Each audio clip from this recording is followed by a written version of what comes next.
Okay, seventh grade, I am back again. Hopefully you were all good to go after investigation 2.2. We're going to go ahead and get started on investigation 2.3. So I'm going to help you set up your page today. Some of my notes are already written. I'm going to go through it. Feel free to pause the video as we go through to catch up with the notes. All right, so investigation 2.3 is on page 47 of your book in Comparing and Scaling. And it says, in comparing bits and pieces, you found unit rates. Recall that a unit rate is a rate in which the second quantity is 1 unit. The rates 45 miles per gallon and 350 per hour are unit rates because per gallon means for 1 gallon and per hour means for 1 hour. You'll recall in previous investigations, we've looked at amount of pizza per person, people per pizza, and price per pizza.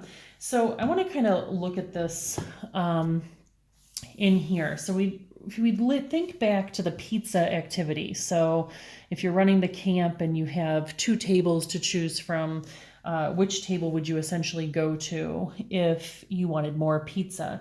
So if you'll remember, one of our tables consisted of 4 pizzas and 10 people.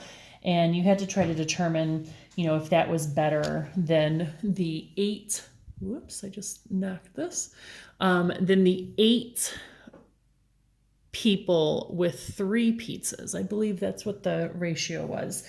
So we're going to use the 10 people, 4 pizzas to kind of talk a little bit about the fact that any rate, any ratio can basically be set up to show 2 different unit rates. So I'm going to show a unit rate with that information on the left side and then on the right side. And you guys did this in class as some of the groups presented out. Some of you actually came up with how much pizza there is per person and how many people per 1 pizza. So it looks kind of like this. So if I have 4 pizzas and I have 10, well, it says person there, but I guess you can imagine it people. So is it people? So not person, people. If I find the unit rate for that, what's going to happen is when I do 4 divided by 10, I'm going to get 4/10. And how I would label this is pizza per 1 person. So every person at the table is going to get 1/10 of a pizza. So I'm sorry, not 1/10, 4/10 of a pizza. If I go over here to this unit rate, so this is unit rate number 1, unit rate number 2 is going to be 10 people per 4 pizzas. This is a rate as is, but if I calculate it, what I end up getting is 2.5. Now, my 2.5 is not pizza per 1 person. My 2.5 is going to be the amount of people per 1 pizza. So I've got people per 1 pizza. So 2 pieces of information set up in 2 different rates. One is pizza per person, and the other is people per pizza. Depending on the information that you need would depend on how you would set those up, but you should know moving forward into this investigation that you could potentially be looking at 2 different ways to write unit rates with the same information. Something else that comes up is something called constant of proportionality. You've seen this already. We just haven't had a name for it yet. So the definition for this is the constant ratio of 2 proportional quantities, x and y, usually written as y equals k times x. Now, y and x can be any variable. So if you think back to Howdy's pizza prices, they had used P and N, P for the number of the price of the pizza and N for the number of pizzas.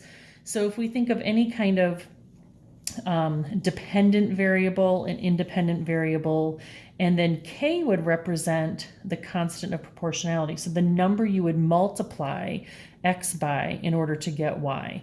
So if we think back to Howdy,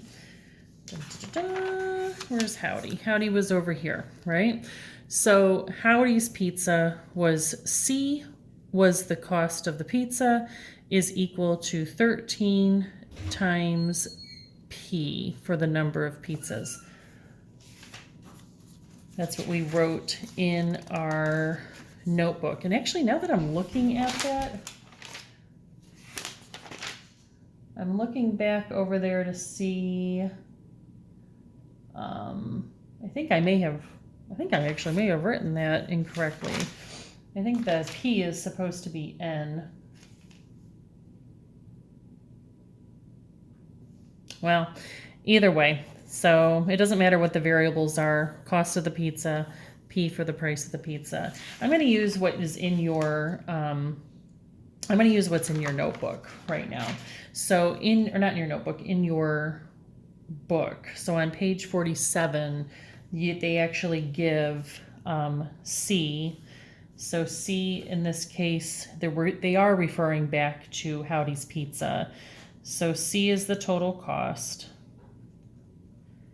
If you remember on our graph, the total cost was on the y-axis, so that's where the y is coming from.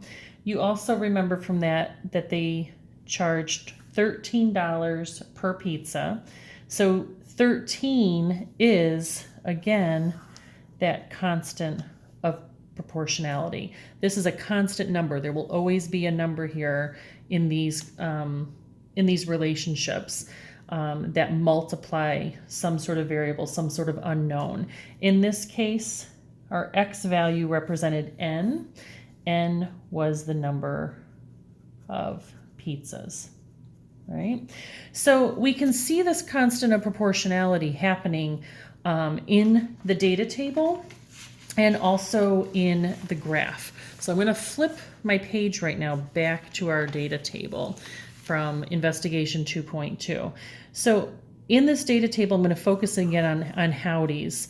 You notice the constant of proportionality.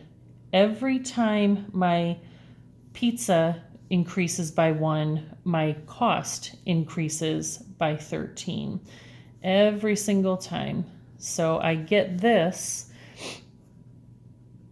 from the fact that I'm taking kind of the starting number. One pizza is $13, add 13, add 13, add 13, add 13, and that's where that 13 comes into play.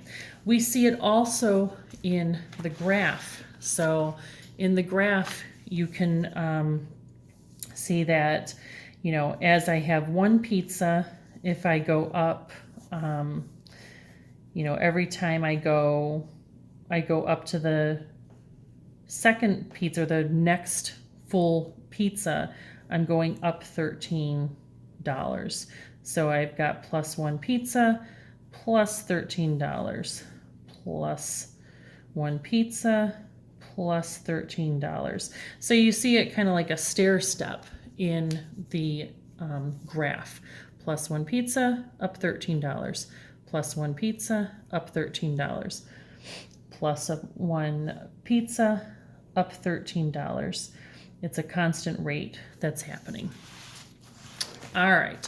So there was another situation that happened in Howdy's Pizza, and we didn't really talk about what the equation would look like, but I'm going to go back to the Howdy's Pizza over here. So when Howdy's Pizza had a delivery charge of $5, we would not consider this situation right here.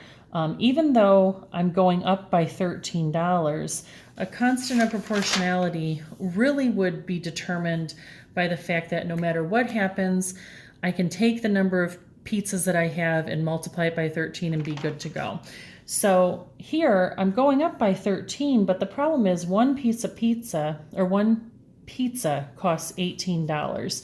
So my pattern here isn't when one pizza is $18, the next one becomes double that. The next one becomes triple that. I can't just go plus 18, plus 18, plus 18, plus 18, because I'm not adding $18 to every single pizza. I'm adding $13 plus the $5 delivery charge. So we didn't talk about what the equation would look like, but if I wanted to extend that, I would take Howdy's original. So Howdy's price for pickup was C equals 13N. If I wanted the price for delivery, then basically what I'm doing is I'm taking the price for pickup. I'll just use, well, we'll do pickup.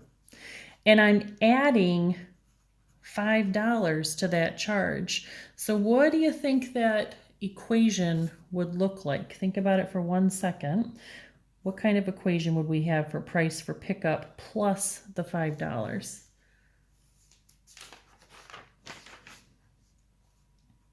So if you thought to yourself, well, I would have my equation for price for pickup, and then I would just take and add $5 to it. This is what the equation for Howdy's delivery would look like.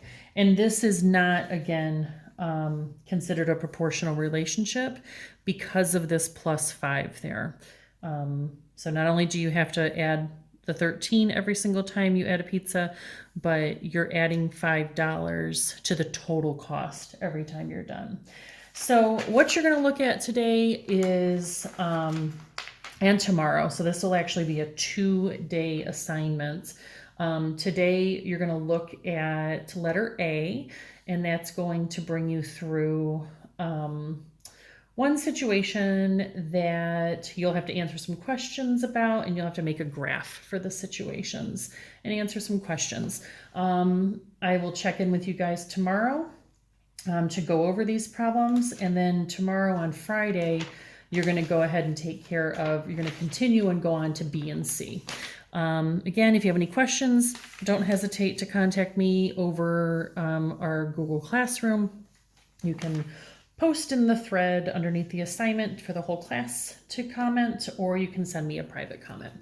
I will be in touch with you tomorrow. Talk to you soon. Bye-bye.